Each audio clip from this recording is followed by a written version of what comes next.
Aurten lehenengo aldiz, Ulma taldeak bere memoria soziala argitaratu du. Hainbat dira, garapen jasangarriaren bidean, Ulmak antolatu eta babestu dituen egitasmoak. Eta horietako batzuk dira txosten honetan erakutsi nahi izan ditugunak. Gure proiektu sozioenpresarialak ia 60 urteko historia dauka, eta gure inguruarekin elkarbanatu dugu historia hau.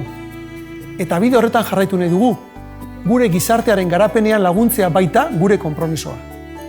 Garena erakutsi nahi dugu, eta gu Ulma gara. Azkenik, jakitun gara txosten hau aurkezteko unea ez dela pasadugun errezenetarikoa. COVID-19ak gogor astindu du gure gizartea, eta gure bizimodu aldatzera behartu gaitu. Hala ere, guztion ahalegin eta elkartasunaz hemendik ateratzea lortuko dugu. Eskerrik asko.